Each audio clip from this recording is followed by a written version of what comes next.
Hi witches! I'm so excited. We are going to be talking all about Ostara today. Ostara is a holiday that is coming up on March 20th. It is a celebration of the spring equinox as well as a holiday on the Wheel of the Year, which was popularized by 20th century Wicca. Now, to start off our conversation for today, I just want to dispel a couple rumors because this is one of those holidays that has like some contentious things similar to Yule. There is kind of this rumor that I've seen floating around on the internet. I've seen it less and less recently, but I just want to make sure that I talk about it because otherwise I would feel bad. But the idea that Easter is associated specifically or is stolen from pagan holidays is incorrect. It is a Christian holiday, for sure. Neither are any of the practices stolen from pagans or paganism, and I will get to that in just a second. So basically, if you guys don't know, there is this discourse surrounding this very mysterious Germanic goddess named Eostre or Eostra or Eostri. There's a lot of different pronunciations, but essentially this Christian monk mentioned her once in the 800s, and the passage that he wrote basically says this: Eostermonath has a name which is now translated Paschal month, and which was once called after a goddess of theirs named Eostre, in whose honor feasts were celebrated in that month. Now they designate that Paschal season by her name, calling the joys of the new rite by the time-honored name of old observance. So that's it. That comes from the primary source. That is a translation of ancient, or not ancient, but old-timey Latin or whatever he was writing in. And this, that is all that is said about her. And basically the idea was that these people were celebrating the coming of spring, but there's not a whole lot of evidence as to how they did this. In the 1800s, a man by the name of Jacob Grimm, in his book Teutonic Mythology, Volume 1. So basically he hypothesized that Eostre was a regional deity of the overall goddess of spring Ostara, which there is no evidence ever existed really. And there is actually debate amongst historians as to if Eostre ever even existed or was worshipped in that capacity, or if they were just worshiping spring and welcoming in spring. So there's a lot of discourse about it, but as you can see, none of that really relates to Christianity or Jesus. So to say that Easter is specifically stolen from Ostara is just factually incorrect. Also, the timing of Easter changes a lot. So this year it's going to be in April because it's based on the first full moon after the spring equinox. So the upcoming full moon, which we'll be talking about in a different video this week, is before the spring equinox. It's happening on the 19th. The spring equinox is the 20th. So that means that the next full moon on the 16th of April, that is the Paschal moon, which we will talk about next month. And that really dictates the date of Easter, because Easter is always the first Sunday after the Paschal full moon, which is the first full moon after the spring equinox, which is very confusing, but that's why the date for Easter changes every year. It's all based around the moon, which is very witchy, but don't tell the Christians, it's fine. No, I'm just kidding. There are Christian witches who watch me, so it was all in jest, I promise. Oh my gosh. Now that I've gotten all of that out of the way, let's talk about Ostara. So Ostara this year is occurring on March 20th, which is Sunday. I will be having a live Ostara ritual on the 19th in the evening because I am picking out my wedding dress on the 20th and I'm very excited. But basically, Ostara is a celebration of the first day of spring, of the spring equinox. It signifies that all of the releasing work that we have done over the past couple months over the winter time is done. We should be finished with that. And we're moving forward. So it's really another time of rebirth and renewal, which are also themes that we see in Imbolc. Now, Ostara is also very much associated with growth, with transition, with motivation, with finding balance. It's also associated with birth and rebirth, fertility, kindness, joy, hope, all the good things that you would associate with springtime, with seeing all of that wonderful life coming back to the planet. Oh my gosh, I'm so excited. Warm days are going to be here. I'm wearing a crop top today, but there's snow on the ground, but I don't care. But yes, Ostara is all about the spring equinox. It doesn't really, again, like have a specific religious holiday that we can trace back in history, similar to how we can, trace back Imbolc, or we can trace back Samhain. But Ostara really is, it's a more modern holiday on the Wiccan Wheel of the Year. And it's still something that I enjoy celebrating. I actually prefer kind of the more celestial events that are like less religious. So if you are a non-denominational witch, this might be a good holiday for you to observe if you so choose. Let's talk about some correspondences, some symbols, some meanings, and some things you can do to celebrate this amazing holiday. So starting off, one of the simplest things a witch can do, especially if they are someone who can't practice outwardly, is to dress in the colors of the season. So that includes green, pink, blue, pastel colors, anything that you would associate with like spring. So nothing super duper vibrant, that's going to be more towards Beltane, but anything that is really like just nice and pale and pastel is like the best way I can describe it. Now, a pagan holiday would not be a pagan holiday without talking about food, and food is very important to this as well. So traditional foods that are eaten include like eggs and honey. Those are like two really main themes, and eggs are a central symbol to this entire holiday. And I'll talk about that in a second. But you might also want to indulge in like mead, any sort of like aromatic herb. So like sage is a really good one. Making bread, because who doesn't love bread? Maybe people who are gluten-free, but make gluten-free bread. Quiches, custards. I always think of Ostara as like Ostara food to me is anything you would have at like a tea party. So if that is something that you are interested in doing, maybe making a small little like picnic for yourself or for your family, this is a great holiday to do that. I am going to be making bread, going to be making a bunch of little quiches, some custard. I want to make like cucumber tea sandwiches from said bread. Maybe having some deviled eggs, but I want to like have a nice little picnic. It's gonna be amazing, and I'm very excited for that. On the actual day of Ostara as well, like I know I'm going to be having brunch, so like eggs Benedict, here we come. Another common thing to make are hot cross buns, which is something that we see actually for Easter, though some believe that these have pagan origins and represent the 4 seasons of the year.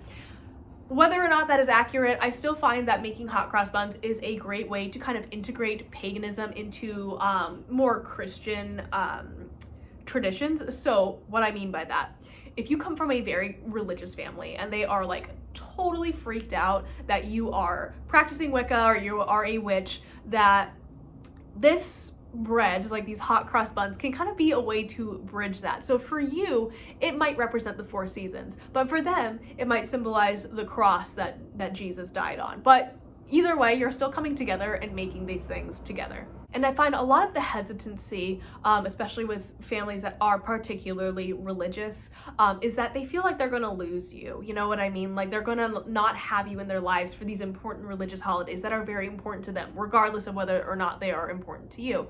And by being able to engage in this activity, it might just like lessen some of that anxiety for them. If you are a pagan who might be living in a stricter religious household, this might be an activity that you can do without drawing like too much attention to yourself. So yeah. If that is not a concern for you and you're like, how do I decorate my altar? You might want to use some herbs and plants that you are finding around this time, namely daffodils, violets, tulips, cherry blossoms, any sort of plant that is currently starting to bloom, wildflowers, jasmine, anything very aromatic as well. So like I would say lavender. It's also very common to start seeing dandelions around this time. So if you're like me and love dandelions and using them in your practice, maybe go harvest some on Ostara if you can, but if you can't, that's okay too. You might want to include some symbols of animals that are associated with Ostara, and those include rabbits or hares, chicks or like tiny chickens, I guess, not like chicks, snakes, songbirds, bees, butterflies, as well as the ram, like that, or like sheep. The hare specifically I want to talk about because there again is a little bit of misconception as to where we get the idea of the Easter bunny. A lot of people think that is also stolen from paganism. Surprise, it's not, it's the Lutherans. So basically, in like the 1500s, so it's still pretty old, the 1500s, German Lutherans decided that for Easter, they needed a figure similar to Santa Claus. So they came up with something called the Ostenhase, or Ostenhase, or Ostenhase. I do not speak German. It is one of the 3 languages I simply do not know. I am so sorry. But this figure, right, the Easter bunny is what that means, was similar to Santa Claus in that children wanted to act well in order to like receive gifts from this hare. Now, hares are seen as a symbol of fertility, and this pervades a lot of mythology across the world that is really associated with fertility and abundance and even immortality. So because they are seen as like fertile, we've all heard the phrase breeding like rabbits, right? But I think that, you know, there definitely might have been some influence with the Easter bunny in terms of like having that symbol of like fertility, and then also having that association with spring, and then Easter being in, if that makes sense. Like there's a lot of things that are all wrapped up into one, so I can see the influence. However, the Easter bunny itself was like not stolen from anywhere. It wasn't a figure in like pagan mythology at all prior to that. So it is it's the Lutherans. Similarly to the symbol of the hare being a symbol of fertility, which is one of the biggest symbols of Ostara, is the rabbit.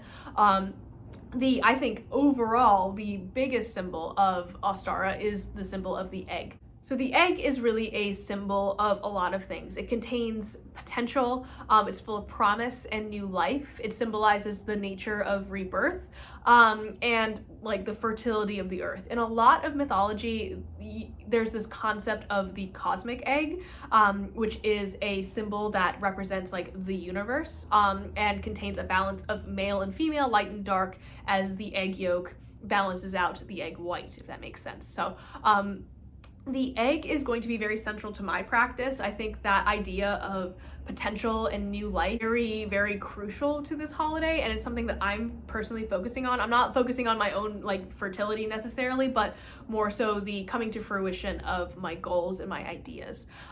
So that is kind of where I am focusing a lot of my energy for this holiday. And there are tons of ways that you can incorporate eggs into your practice. I will be personally dyeing eggs because that's very fun, and then using those dyed eggs to cook, so that way nothing goes to waste, which is excellent. If that's like not your thing, you're like, I literally hate eggs, they disgust me, there are tons of ways to celebrate Ostara without that. So one of the first things is that if you haven't already, and if you are past the risk of frost, it might be good to start planting those seeds if you were not able to on Inbox. So if you want to watch my video about that to learn a little bit more about that holiday, to learn a little bit more about this in tandem, this is a really great time to start planting for like your vegetable garden, your flower garden. You might have to start stuff inside, which is totally fine.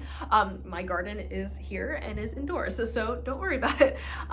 You can also take some time to spring clean your house. I have been like consistently trying to do that for the last like 3 months, I feel like since the beginning of the year, and I just like keep finding stuff that I'm like, why do I have this? So taking time to spring clean your house, if that's like not accessible, maybe like just fixing up a nice corner of your room, maybe rearranging your room, or cleansing your house at the very least is what I would personally recommend. You might choose to decorate your Ostara altar using some of the symbols that we talked about previously in this video. And if you are Wiccan, specifically honoring the lady and the triple goddess in the aspect of the maiden. So that is before archetype of the maiden is like early womanhood, I suppose, like childhood through adolescence, in terms of the phases of one's life. So it is everything that leads up to becoming a mother. But if you guys want to learn more about that, I talked about that in my Spring Deities video, so definitely check that out. But there are different ways to interpret that as well if you don't feel comfortable being like, it's the maiden. But I do love that archetype, like that young, like spring goddess is just very romantic, I think, to me. So by honoring her, it makes me feel happy as well. So I will probably have some sort of representation on my altar. Next, you might, like we were talking about with making foods and stuff, having egg-based dishes, or a nice like light sort of meal planned for yourself. So if it's using fruits that are currently in season for you, fantastic, love it, really recommend it. I love to cook, so if you are a witch who is in the broom closet, I find that working in the kitchen and making magic in the kitchen, again, is like a way to practice witchcraft without drawing a whole lot of attention to yourself. So if you are unable to practice outwardly, and consider just wearing the colors of this holiday, very like pastels, and then making yourself something nice, springy to eat. Next, you could possibly, and this is something also broom closet witches could do, anyone can do, but it's just take a nature walk with some loved ones. I'm actually doing that on the 19th with one of my best friends. I'm very excited for signs of spring. I know I can definitely hear the birds. It snowed over the weekend, like a ridiculous amount, which was unfortunate, but I was wearing a crop top, like, well, I am now, but I was able to like kind of break out some of my spring wardrobe a little bit before that. So hopefully we get back to those warm days. Hopefully that's kind of the end of it. All of this seems like very overwhelming and inaccessible to you. That is okay, absolutely. The biggest thing when it comes to practicing witchcraft is to make sure that your practices work the best for you. So like if I'm saying all of this and it's just stressing you out, don't worry about it. If you still want to celebrate without doing all of this crazy stuff, maybe just consider taking some time to meditate and journal. Consider going outside to do it if you are able to go to like a park or something, if that's nearby or accessible to you. And think about kind of the intentions that you want to set and the things that you want to achieve between now and Beltane, which is on May 1st. So it's about 6 weeks. By planting those seeds on Ostara, it's just a very great time for that because the world is just full of that potential. And we talked about it during Imbolc, but I think it is even more so now because the earth is like kind of ready to burst forth with life, right?